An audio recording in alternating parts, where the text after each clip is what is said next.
Welcome to Let's Go Wild, where we talk about how to walk in love daily with God, with ourselves, and with others.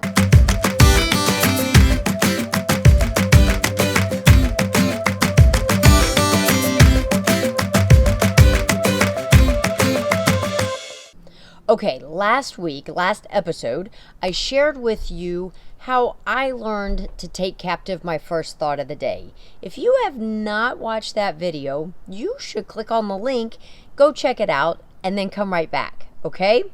So that way you know what we're going to talk about today. Okay, all right. So did you do it? When you woke up this morning, did you say it? Did you wiggle? Did you? It's so important. I really hope you did, because there's so much goodness in captivating our thoughts. It's almost like getting a pair of glasses for the first time. Have you had that experience where you walk out of the eye doctor's and you're like, what? Look how bright everything is, and everything's so clear. That's what it can be like when we captivate our thoughts. But let me share with you the difference between living in expectations and living with expectancy, because there's a difference. Okay, so sorry, my ears popped. Let's go back to this morning and that first thought of the day. This is the day the Lord has made, and something good's gonna happen to me. Okay, living in a life of expectations says that, but then the follow-up sentence is, and by good, I mean that you better do this and this and this for me. Expectations tell God what we want the good to be.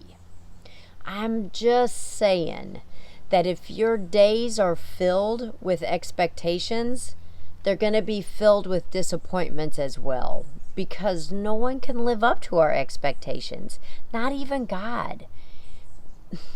Because a lot of times they're not His will. Okay, so what's the difference? What's the difference of living a life of expectations versus expectancy? The difference is, you wake up in the morning and you say, this is the day the Lord has made, and something good's gonna happen to me, and I cannot wait to see what it is, God. That's the difference. You allow God to do what is good and what is in His plan, and not set up the expectations for what you think it should be. We allow Him to run His course, run His will. Does that make sense? In Proverbs 3, verse 5, it says, trust in the Lord with all your heart and lean not on your own understanding. That's it. It's trusting that God knows what is good, and that we don't lean on what we think it should be. So here's your challenge for this week. The challenge is to write it down. And what I mean by that is, I have this journal. I call it the Finding the Good journal. And I write in it most every morning. And I reflect on the day before, because I'm not a nighttime journaler. When it's nighttime, I'm ready to go to bed. But in the morning, I'm ready to go. So that's when I write in my Finding the Good journal. And let me tell you though, not every day is easy. Not every day can I just go, oh yeah, this was good. Sometimes it's hard to find the good. And that's okay.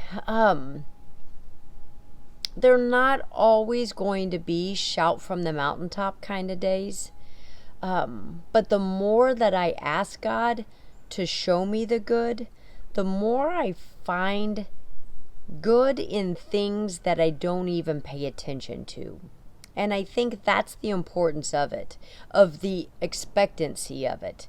That's when I find that I'm looking for expectations. A lot of times is when I can't find the good, because it's not what I thought it was going to be. It's a life thought changing kind of a process, but it's so worth it. All right. Before you stop watching this video, would you do me a favor? Would you like it? would you subscribe to my channel if you haven't? And would you copy the link and share it with somebody you love? I hope so. All right. Thanks for going wild with me today, and I will see you next week. Bye.